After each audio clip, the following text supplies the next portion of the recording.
Well so hello everyone, कैसे हो आप लोग? अच्छे। आई होप कि आप सभी अच्छे होंगे और आपकी पढ़ाई भी अच्छी चल रही होगी. तर मित्रांनो, आज आपण घेऊन आलो आहे आरआरबी एएलपी 2026 ची नोटिफिकेशन. रेल्वे रिक्रुटमेंट बोर्ड कडून 2000 आरआरबी ची 2026 ची नोटिफिकेशन रिलीज झालेली आहे. आणि या नोटिफिकेशन मध्ये काय काय इम्पॉर्टंट गोष्टी आहेत ते सर्व इम्पॉर्टंट गोष्टी मी एका पीपीटीच्या फॉर्म मध्ये आणलेली आहे, पीडीएफ मधून काढून, आणि त्याला मी एक्सप्लेन करणार आहे. तर ते सर्व गोष्टी तुम्हाला फॉर्म भरताना किंवा एक्झाम बद्दल इन्फॉर्मेशन द्यायला आय दिस इनफ आहे. या व्हिडिओला शेवटपर्यंत बघा, सो दॅट तुम्हाला याबद्दलची कंप्लीट इन्फॉर्मेशन यामध्ये मिळेल. नोटिफिकेशन आहे आरआरबी एएलपी 2026 ची. पोस्टचं नाव आहे असिस्टंट लोको पायलट, ज्याला एएलपी सुद्धा म्हटलं जातं. टोटल वॅकन्सी यामध्ये आलेले आहेत 11,127. अप्लिकेशन सुरू झालेले होते 15 मे 2026 ला. शेवटची तारीख आहे 14 जून 2026 पर्यंत. शेवटची तारीख फॉर पेमेंट ही आहे 16 जून 2026 ला. आणि याचे जे अप्लिकेशन डेट फॉर करेक्शन जे आहेत, जर काही तुम्हाला वाटलं की चुकीचं फॉर्म भरण्यात आलेला आहे तर त्यासाठी 17 ते 26 असा 10 दिवसाचा कालावधी तुम्हाला याबद्दल दिलेला आहे. आणि आणखी एक आपल्याकडे डेट आहे, ती आहे date of indicative notice in employment news. ही 21/3/2026 ला न्यूजपेपर किंवा जे पण एक्झाम पोर्टल होतं त्याच्यामध्ये ही नोटिफिकेशन आलेली होती. देन आता समोर बघा, टोटल पोस्ट जसं आता आपण सांगितलं की 11,227 आहेत. पे लेवल इथे जो असतो हा लेवल 2 चा ग्रेड पे लेवल असतो. इनिशियल पेमेंट तुम्हाला 19,900 रुपयाचं मिळतं, ज्यामध्ये मेडिकल स्टँडर्ड तुमचं A1 चं असायला पाहिजे. आणि एज लिमिट हे 18 ते 30 वर्ष जर तुमचं असेल तर तुम्ही या फॉर्मला भरू शकता. यासोबत जे डिपेंडिंग ऑन दी कास्ट तुमचं एज रिलॅक्सेशन हे तर आणखी राहतच. बघा, आता सीबीटी 1 बद्दल आपण चर्चा करूया थोडीशी. तर सीबीटी 1 मध्ये काय आहे, there is a negative marking of 1/3. Banking सेक्टरमध्ये 1/4 असतं, पण रेल्वेमध्ये 1/3चं निगेटिव्ह मार्किंग राहतं. सीबीटी 1 हा 60 मिनिटाचा म्हणजेच एका तासाचा राहणार, ज्याच्यामध्ये 75 मल्टिपल चॉईस क्वेश्चन्स राहतील. क्वालिफाईंग मार्क्स जे आहेत हे अनरिझर्व्ह आणि ईडब्ल्यूएस कॅटेगरीसाठी 40%, ओबीसी नॉन क्रिमिनल विद्यार्थ्यांसाठी 30%, आणि एससी साठी आणि एसटी साठी 30% आणि एसटी विद्यार्थ्यांसाठी 25% हा मिनिमम क्वालिफाईंग मार्क्स तुमचे राहील. आता एक्झाम स्ट्रक्चर जर आपण बघितलं तर यामध्ये राहतं mathematics, general intelligence and reasoning, general science, all subject combine. एकच पेपर राहतो याचा. टोटल नंबर ऑफ क्वेश्चन्स राहणार इथे 75. टोटल मार्क्स राहणार 75. दॅट मीन्स प्रत्येक क्वेश्चनला 1 मार्क्स. 1/3चं निगेटिव्ह. 1 तासाचा राहील पेपर. हे झालं तुमचं एक्झाम स्ट्रक्चर. परत एकदा रिपीट करतो. Mathematics, general intelligence and reasoning आणि जनरल सायन्स प्रत्येकाचे 25 क्वेश्चन राहणार. नंबर ऑफ क्वेश्चन आहे 75. टोटल मार्क्स 75, कारण प्रत्येक क्वेश्चनला 1 मार्क्स राहतो. 1/3चं निगेटिव्ह मार्किंग राहणार. टोटल ड्युरेशन हा 1 तास म्हणजे 60 मिनिटाचा राहील. समोर जाऊया. त्यानंतर आपण जाणार सीबीटी 2 कडे. आता सीबीटी 2 मध्ये part B is a qualifying nature, whereas the marks obtain in part A will decide the merit. ठीक आहे. जसं आता इथे आहे पार्ट ए आणि पार्ट बी. आता पार्ट ए आणि पार्ट बी बद्दल यांनी काय सांगितलं बघा. RRB ALP CBT 2 exam pattern state that part B is a qualifying nature. हा जो आहे रिलेव्हंट ट्रेड्स, तर हा क्वालिफाईंग आहे. फक्त तुम्हाला तेवढे रिक्वायर्ड जेवढे पण मार्क्स पाहिजे तेवढे मिळवायचे आहे. Whereas part A will decide the merit of the next level. हा जो पार्ट ए आहे, ज्यामध्ये मॅथमॅटिक्स आहे, जनरल इंटेलिजन्स आणि रिझनिंग आहे, बेसिक सायन्स आणि इंजिनिअरिंग आहे, याच्यावर तुमचं सिलेक्शन म्हणजे नेक्स्ट प्रोसेस डिसाइड केला जाईल. आणि पार्ट बी मधून तुम्हाला फक्त रिक्वायर्ड मार्क्स जेवढे गरजेचे आहेत क्वालिफाईंग साठी तेवढेच आपल्याला घ्यायचे आहेत. मिनिमम क्वालिफाईंग मार्क्स अगेन सांगितलं आपल्याला. पार्ट बी मध्ये 35% प्रत्येक कॅटेगरीसाठी आहे. आणि पार्ट ए मध्ये अनरिझर्व्ह आणि ईडब्ल्यू साठी 40%, ओबीसी एससी साठी 30% आणि एसटी साठी 25%. There will be negative marking 1/3 परत आहे दोन्ही सेक्शन मध्ये. Sectional timing will be applicable for the RRB ALP 2 CBT 2 exam. आणि इथे सेशनल टाइमर सुद्धा इथे राहील.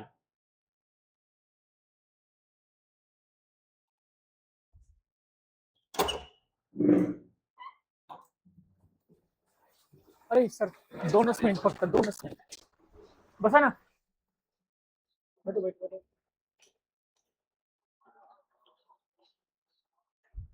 बसा ना, एक फक्त 2 मिनिटाचा व्हिडिओ.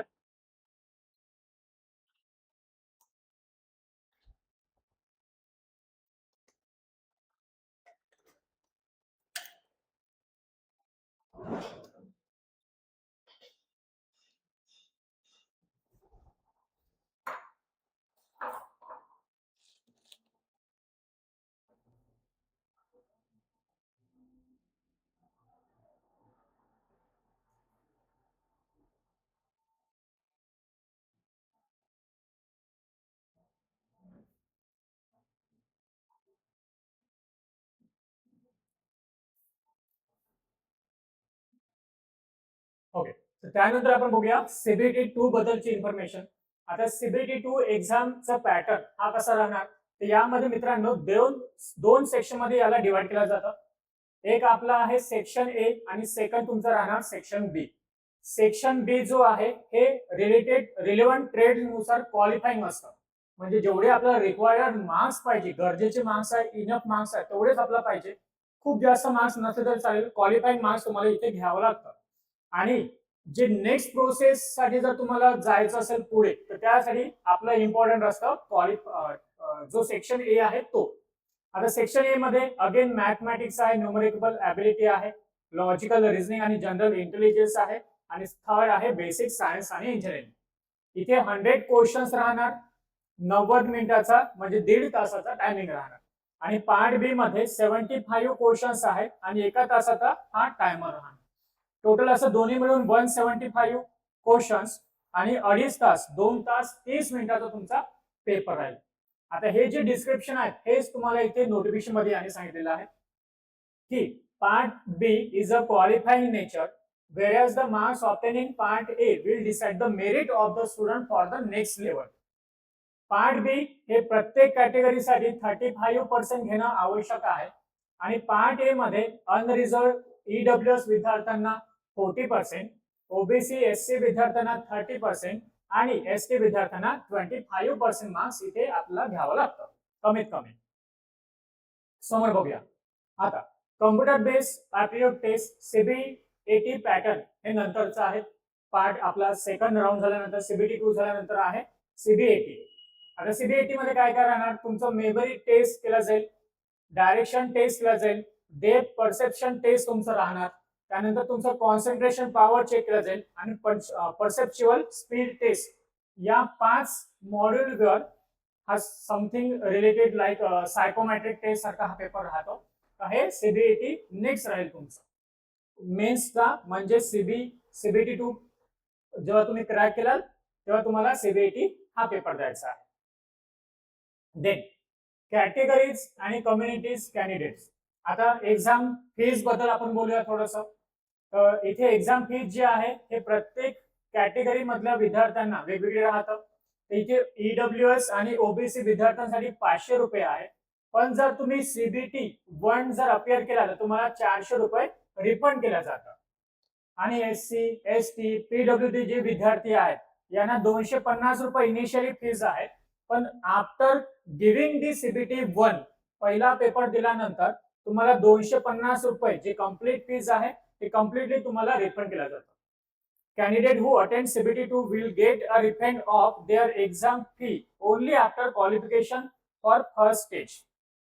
जेव्हा तुम्ही सेकंड पेपरला जाणार त्याच्यानंतरच तुमचा फर्स्ट पेपरचं रिफंडेशन जे पण असतं ते होईल. त्यानंतर इथे पोस्ट डिटेल आणि इलिजिबिलिटी आपल्याला दिलेला आहे. पोस्ट होती आपली असिस्टंट लोको पायलट. इथे जर तुम्ही पीडब्ल्यूडी विद्यार्थी असाल तर त्यासाठी ही पोस्ट सुटेबल नाही, कारण थोडंसं फार फील्ड वर्क इथे तुम्हाला करावं लागतं. मिनिमम एज्युकेशनल क्वालिफिकेशन काय आहे, तर मॅट्रिक्युलेशन म्हणजेच एसएससी तुमचं लागेल किंवा एसएससी प्लस आयटीआय तुमचं लागेल. आणि हे कशामध्ये, तर फिटर, इलेक्ट्रिशियन, इन्स्ट्रुमेंट मेकॅनिक असे डिफरंट याच्यामध्ये फील्ड्स आहेत. किंवा matriculation SSC plus act completed at apprentice trades in the mention above field.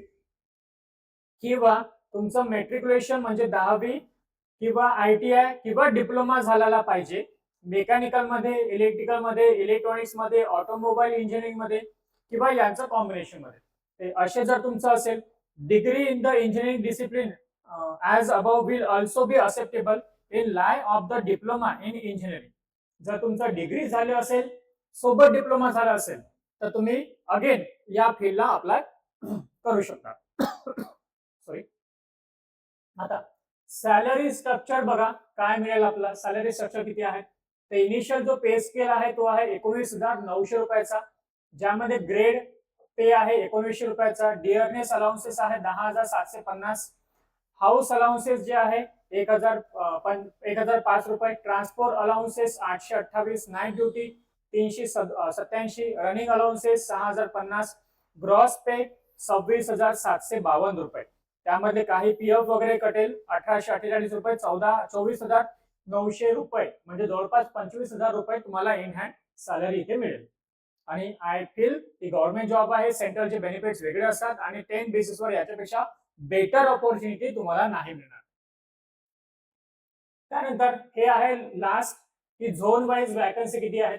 जर आपण महाराष्ट्र लेवलला बघितलं तर बघा मी फक्त मुंबई रिजनला कव्हर करतो, बाकी आहे तुम्ही कोणत्याही जागेवरून फॉर्म भरू शकता. तर इथे आपल्याकडे आहे 3, एक आहे सेंट्रल रेल्वे, वेस्टर्न रेल्वे आणि एक तिसरा SCR आहे.